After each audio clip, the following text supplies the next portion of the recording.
today? I'm good. Thank you for asking. You're looking so beautiful. Skin giving, everything popping. I'm shy. I'd love for you to share with the viewers, like your name, what do you do, what's one fact about you? Yeah, basically about yourself. Oh, Hope I don't put you on the seat. you did. A Sorry. little bit nerve-wracking. Yeah. But hello. My official government name is very Sandra. But also easily go by Sandra. What do I do? I am a senior business analyst at TikTok. And what? TikTok, girls, boys. I wanted to ask that, have you ever felt underestimated at work just because you're a woman? Yeah, I would say definitely. Obviously, as a Black woman, there's a double minority there. Yeah. And as you just pointed out, you always find yourself in spaces where, whether people recognize it or not, there's certain unconscious bias, right? So prior to being in tech, I was in management consulting as well, which is also a male-dominated field. And early on experiences in my career included people delegating to maybe a junior analyst when I was a senior consultant on the project, simply because they just expected the other person to fit the bill for what they were looking for. But yeah, I think it's definitely common to find yourself in spaces where you have to be strategic in how you kind of present yourself and take up space, right? I wanted to ask, how did you find yourself in tech? Have you always wanted to be in tech, or is it because of everybody tech girly, tech girl, tech bro kind of conversation? So have you always wanted to be in tech? So, fun fact, and I think a lot of immigrants can relate to this on some level, but I came to this country when I was 9, and left to our parents, there's doctor, engineer, and that's it, right? Yeah. And then now as an adult, obviously we all know that in tech there's no clear path, there's no specific degree. Yeah. But to answer your question is no, I did not even know. I always say this, I didn't even know what a product manager was, right? I didn't even know that. At one point, the thought of getting to companies like Microsoft or TikTok or anywhere in tech, you just have an innate imposter syndrome of oh my goodness, you have to be very smart to do especially it. Being employed in TikTok, even Apple, there's so much genres of big organizations like that needs a lot of experience, qualification. You actually, and that's the misconception is you don't, because the reason we have that, I'm not saying it's easy to get into these spaces, but the intimidation existed because I didn't know anyone personally, even in my friend group that was in tech, right? We didn't have parents, or my parents didn't know anyone that were in those spaces. So when all you know is Microsoft and your brain. I remember, so the very first time that this was an undergrad, I remember Microsoft said they wanted to interview me. When I told you I could not breathe, because I was so cute. What did they see in me? But girl, you're everything though. You know that. See, the thing is that when I first met you, I was like, who is this babe? This babe has something. But you're just being all shy and everything. And I'm like, okay. But when I started getting close, I don't even know. Maybe God just navigates our lives together, because I don't even know how we just started talking more and all those kind of stuff. But it's you are that girl. You are that girl. Yeah, but so I didn't know what tech was. I think it's just by having conversations. By the time I did math undergrad, right? Okay. So by the time you start having conversations with people and you start getting into the workforce and intentionally putting yourself in spaces to learn how other people doing it, was really how I got an idea about tech. But I did not know. Even what I'm doing today, you ask my mother, she doesn't know. So I'm sure she's proud of you. She is. But so I feel like it's one of those things where tech is still, I think it still has a little bit of a mystery to it for the people that are on the outside looking in. But it's there's so many opportunities there. It's not as, I always say, the hardest part is getting it. That's it. Once you're in, you realize that. And I think it was Michelle Obama that said it first. It's once you get a seat at the table, you realize there's nothing to it. So I that's kind of been my experience. It's like I'm just lucky to have found myself in spaces with people that were willing to share information. Yeah, you're very lucky. Like finding people that you could connect with that could help you to get to that level that you are looking for. Especially like when did you move here? Okay, I moved here when I was 9. You know that, like I was saying, all you people that your parents decided to bring you to the abroad when you were younger, see, call them now and tell them, thank you, mommy, daddy, God will bless you. Especially if you are Nigerian or in any other African country. I don't know if anyone can relate to me right now, but if you are in that situation, if you are in that, but because there's a level of like for you now, because you've been here for some years, so you don't like getting like your papers and doing so many things is like you'd have gone through a way with those hustles and like those things. But for you, just come many studies, it takes a lot of time when you're just moving from a different country to another country. And I feel like there's also added pressure. Yes. Because then you feel like I'm on a timeline. So Exactly. I definitely empathize. And like I said, I tell my dad every day, thank you. Yes. Definitely think that as much as we can complain about America, I know the reasons that I appreciate this country. I appreciate the vision, like you said, my parents had. And everything that they put into us to make sure that we succeeded. Those words. I wanted to ask another critical question. Dun, dun, dun. So it's about work-life balance. I wanted to know, do you think work-life balance is a scam? No, I don't say it's a scam. I think it requires you to have boundaries. Yeah, and also, I'm sorry to interrupt. I want you to also explain what work-life balance means. Okay. I feel like work-life balance is not a scam. It requires you to have balance. Boundaries. And then to also enforce those boundaries. That's the second piece of it. And I'm not saying it's like perfection 24/7. It's not every day that I leave work at 6 or I leave work at 5. But it's making sure that like you're checking in with yourself. Do you know anytime I see your face, like everything is just like, guys, I think this video is not doing justice if this video is not looking clear like it's meant to. Like your makeup every single time, I always say it gives like an airbrush effect. Every time I'm always like, what do you do? And you say you use Dior foundation. Just that. And what your powder? Okay, we're digressing. Sorry, I'm sorry about that. Please continue. Don't worry, I'll come back to do a get ready. Yeah, we should do a get ready. We'll do that. To say what does my body need, like when like making sure is family important to me. For example, you're married. Is it making sure I have time with my husband and like I put the phone down, I'm done with XYZ. So it's really what it is that I feel like I have a pretty good schedule. Like I'm very strict with my timing in terms of how I organize things, and sometimes if I need to shift things, I'll shift it. But I try to make sure like typically I'm done working by 7 p.m. every day. Like you will not catch me even at that point. My brain is dead. So I think for me that's how I introduce it, because I will just be like, there's nothing else for me to give at 7 p.m. This part of managing work, relationship, and personal time.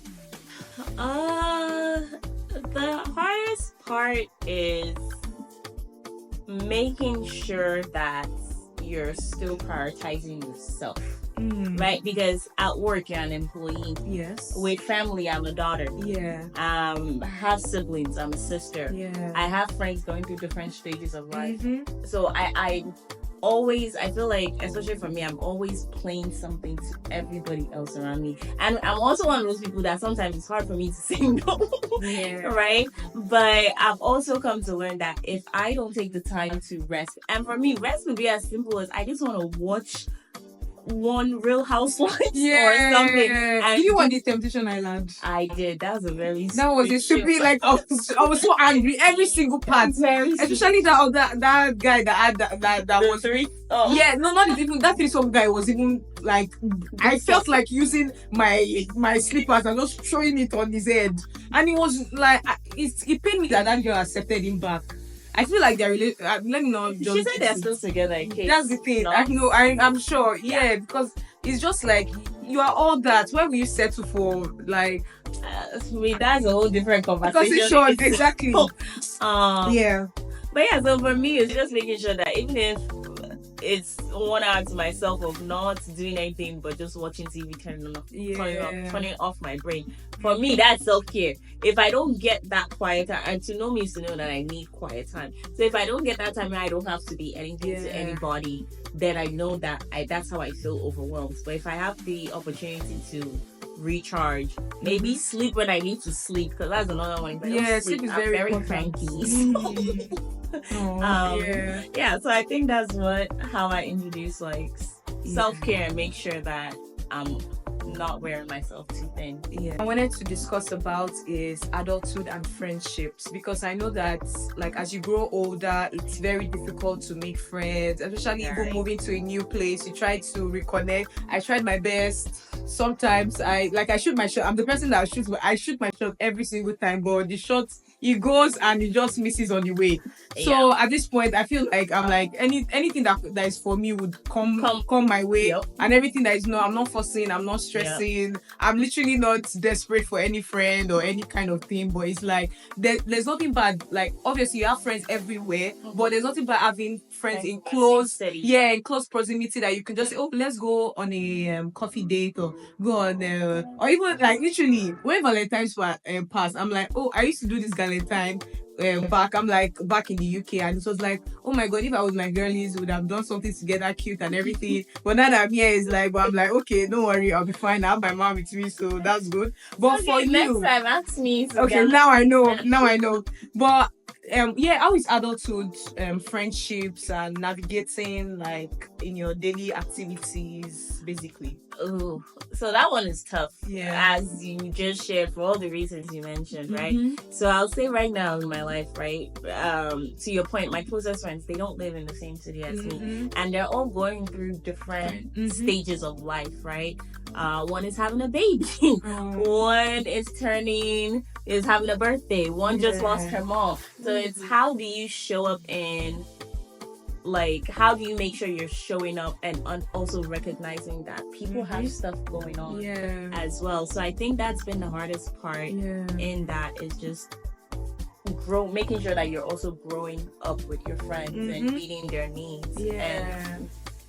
And I would say for the one in the same city, I think it's the same thing as you said. It gets to a point where I so strongly believe in reciprocity. In that, please, I don't know English. I speak English, but please explain the meaning of the word you just said. I would say investment. Do me, I do you. Okay. Because at the end of the day, it's like, yes, I understand sometimes you do have to like get out of your bubble and take initiative, right? Especially if you're the one wanting. But I've been in situations where, to your point, it's like I'm not forcing it. Like if it doesn't feel organic, or if you start feeling like I'm the one always putting attention, or I'm disturbing you or something, then you just fall back. Like I think at the beginning of this year, part of my 2025 prayer point was to ask God for a community of friends. Because it does create a gap in your life, right? Because to your point, it's like some Saturdays you just want to let's go shopping, let's do nothing together, whatever. But so I think I keep putting myself out there. I feel like I'm a very friendly person. Like I'm shy, as she established. Like if you meet me, I'm not like, oh my goodness. But like I feel like I really do try to create the space. You do. To receive people and to connect people and to still try. That's all I have to do is try. And then if I then feel like, okay, the trying is not giving. It's not giving. Exactly. That's when I'll just say, my house is very lovely. I have Netflix, I have HBO. Communicate, send them messages, leave you on like no reply. But like you said, right, about making friends as an adult, especially in a new city. The easiest way, so think about it, like, especially if you're moving away, and I know we're going to touch a little bit on, like, the religion aspect of it, but, like, it's not every time I want to go out at night. My best time is 10 p.m. sometimes. Once in a while, you catch me outside past late, which is fine. I'm not frowning face on any of those activities, but it's like, like finding people that want to have the same hobbies or doing nothing as well, or DIY activities or whatever. Like, it's just finding people that have the same idea of fun as you do, right? And then again, people that also respect your time and communication. Because how can you leave me already? That's not good. That's like communication. So, like, what's your view on kingdom-based friendships? Because I know everybody, they talk about kingdom-based relationships, but they neglect the side of kingdom-based friendships. Oh my goodness. So what's your view on that? Okay, I feel like I'm in a very interesting place in my life right now, because I was having some variant of this conversation with another friend of mine. Okay. In the sense of like, to know me is to know that when I say, if you ask me who is God, or one thing I want you to know about Christianity is that God is love, right? And what does that mean, or how does that translate? I don't judge. I have friends from every facet of life. Like, I don't judge their activities. As long as you have a good heart, I'm not judging your activities. I'm not judging whatever you want to do. I feel like I try to be very open and create that space. But now, in as much as I want to say God is love, I love everybody, it's also recognizing that sometimes people's actions and thoughts that I do. My mom will always say, like, sorry if I'm going in. That's how you know I'm getting comfortable. And I start speaking English. But you know, our parents will say, show me who your friends are, show who you are, right? And then we also recognize in the Bible, like, the influence that other people can have around us. Or even like when I need advice, right, from friends, and obviously go to God first, but let's be practical. There's a human level, is you go to your friends. There's a part of you that would want the advice your friends give you to be rooted in the same faith as you, as opposed to like things of the world. So I'm in this place where it's a matter of like, how do I let go of old friendship? But I don't want to it to feel like I'm abandoning, or I'm now righteous or holier than thou. But it's like, the more you get convicted in the spirit, the more you recognize, I can't partake in certain conversations.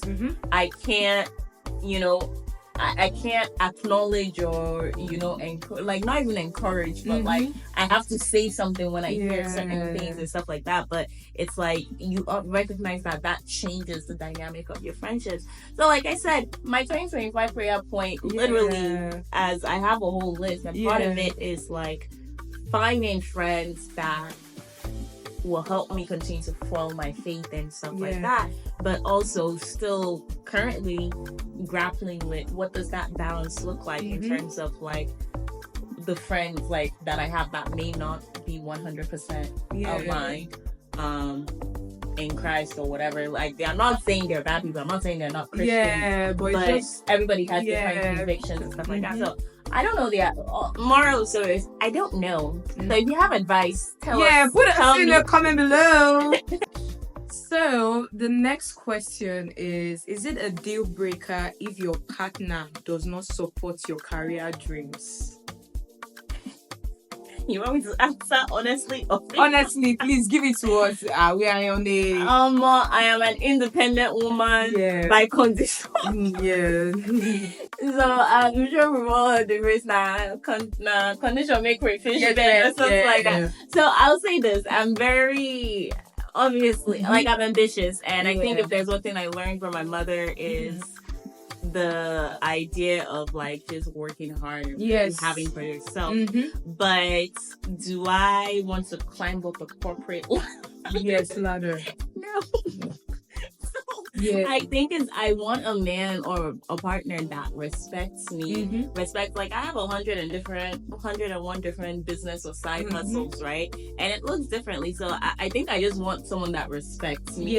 But I want the option to also say I want to sit at home. That's my honest answer. But I don't think I have any career ambitions that I'm like, oh my goodness, I need a man to buy into. It's just a matter of, do you respect me as a person and the different visions and paths and my ideas?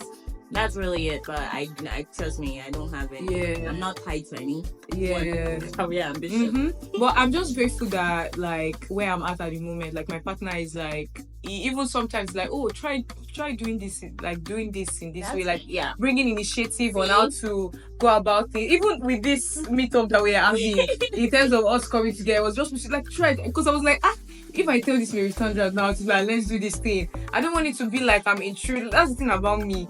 Yes, I'm very friendly and I'm always like bubbly and like I like to be around people and everything, but it's like I'm being more cautious on how I like ask people for things, or approach people for things. But it's like the worst thing that you say is no, and you find someone and like someone will still come your way and all those kind of things. Support. So so I'm just grateful that I'm in an atmosphere where I'm free, like I have that freedom. Grateful to God for that, because I feel like in everything give thanks to God. Yeah, so having a supportive partner, definitely one that respects your ideas. I think it's really fun. I definitely don't have any one specific ambition. I think I'm still trying to figure out what that looks like long term. So another question. I hope you're ready. Are you ready? Okay. So another question is, are you in a relationship, girl? Just so you never know who is eyeing you now. But please, be God fearing, be hardworking. There's a lot of lists, but are you single? Are you single, ready to mingle, or are you single and just trying to discover yourself? Or what's your? There's nothing to discover. Single as a friend. Single and ready to mingle. So what's your type? Ooh, that is a hard one. Should I bring out the list? No, you don't need to. But just like 3. Just say 3. Someone kind. Okay.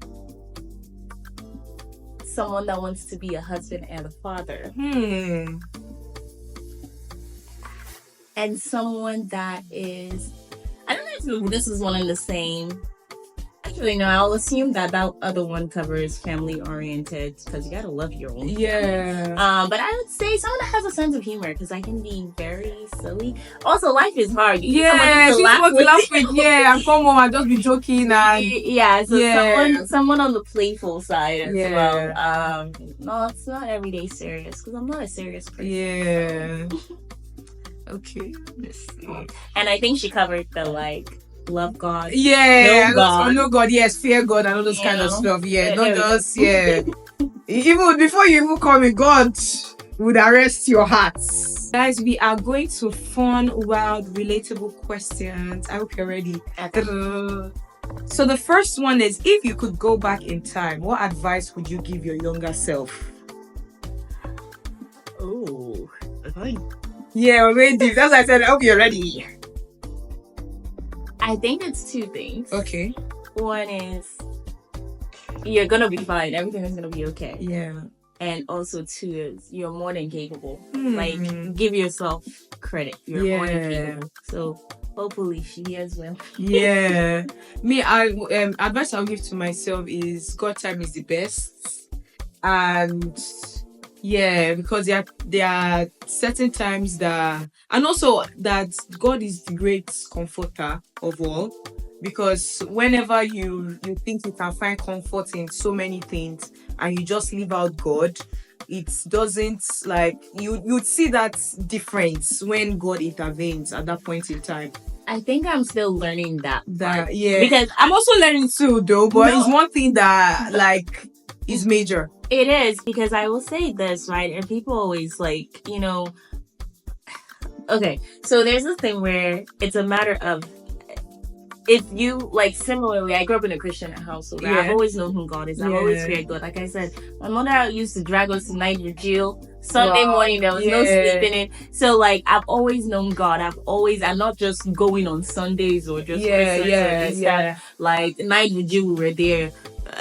Sunday to 6 p.m. we were there. But in terms of, like, now as an adult and trying to take your relationship with God more serious, and I think what you pointed out is like that I've tasted life without God and life with God, and I'm telling you, choose life with God, because there's only so much, like, depending on your own strength gets so exhausted. And I think for me, there was so much happening, and I realized how broken and how exhausting, even if everything was still moving and stuff like that. It wasn't like everything, but it's like you just feel exhausted. Like you're literally breaking down almost every other day, crying almost every day, and still just trying to push through life. But to your point, it's like, once you realize that you can literally lay your burden at his feet, it's like, it doesn't mean that the problems stop happening, but it's Yeah. like you find a little bit more joy and peace in terms of like, you know what?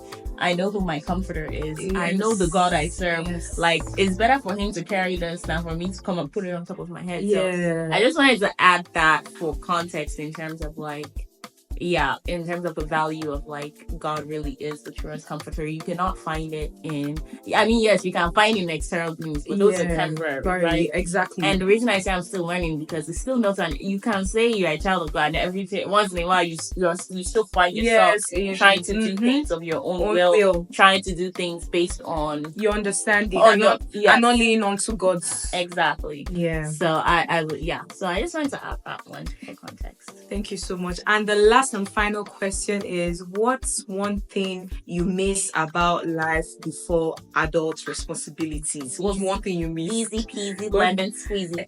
Not paying bills. Yes, it's the bills. Not paying bills. Because the bills are billing. Yes, like, it is. The bills are billing. I always, another random fun fact, but now as an adult, when you're not paying your own light bill, you're not paying your own gas bill, your own phone bill, everything. I said back in my mother's house, I used to leave lights on. Anyhow. I did not know what a bill was. As you know. But now, if my bill goes up above $100, I'm like, what did you go and do? Exactly. No, like, let's turn off the light. I will stay in darkness. I will stay in the heat. It's very understandable, to be honest. So I think that's one thing, is like the responsibility.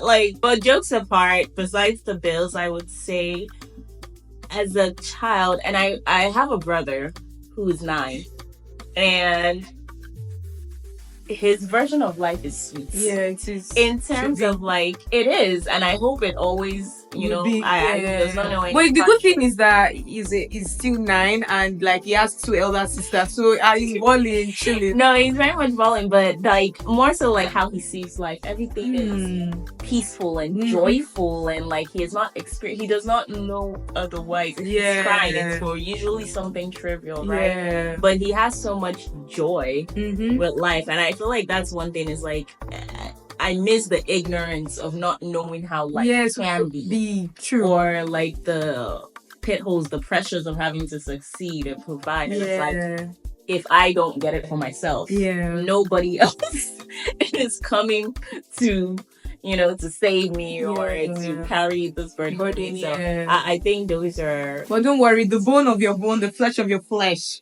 would find you. And you'll find your mate, as the word of God has said in like us, like finding our mates. There's a divine person for you, and he would find you wherever he is. We call him walk fast. We call him forth in Jesus' name. Amen. I hope you guys enjoyed every segment of this video, because I did. I learned a lot, even some English that I never knew. Now I'm gonna check the dictionary and know better. And so that when next I come again, when there's a round 2 of this conversation, me Sam, I'll be giving you back-to-back words.